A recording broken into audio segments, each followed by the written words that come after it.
There's been some discussion about decoupling a refraction and an eye health check. This came from the GOC's call for evidence about changing the Opticians Act.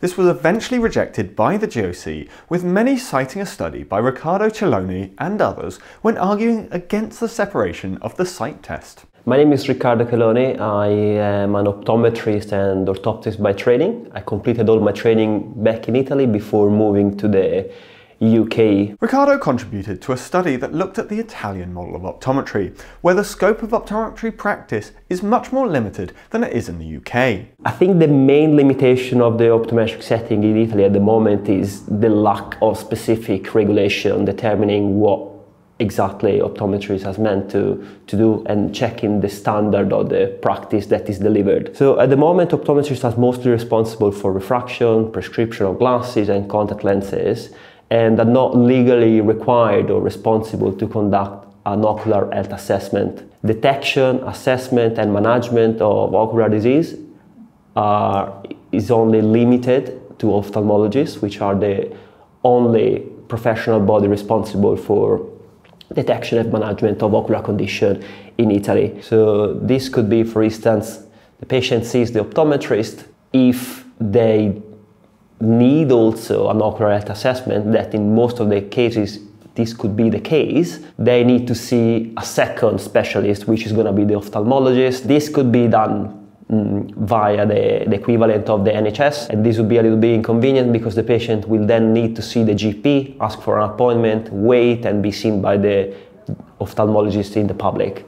Or they could be seen privately, obviously out of the pocket of the patient themselves. The study was looking to propose a referral structure for Italian optometry, but this highlighted some gaps in their system. There may be a significant proportion of patients visiting optometric practice, and despite then being asymptomatic for any eye condition, and despite some of the examination of the optometric examination that is conducted in Italy seems to be absolutely normal, there still could be a risk of eye condition, which could result in preventable sight loss as well. And the main finding was that potentially up to 20% of patients visiting a practice could be under this risk.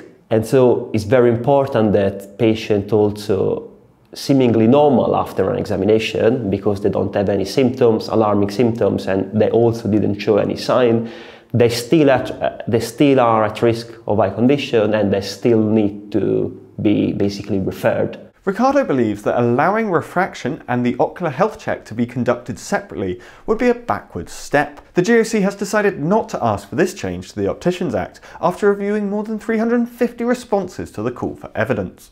Definitely, I feel like the UK is in a very good position at the moment in which an ocular health assessment is conducted alongside the refraction element, because again, in the general population, most people, if they have an eye problem, is going to be a problem related to glasses. So they're more likely to seek attention for glasses, and if along the same time you're able to assess whether their eyes are healthy, that's obviously a bonus, and you can do a great job in terms of early detection of asymptomatic eye disease. So that's brilliant.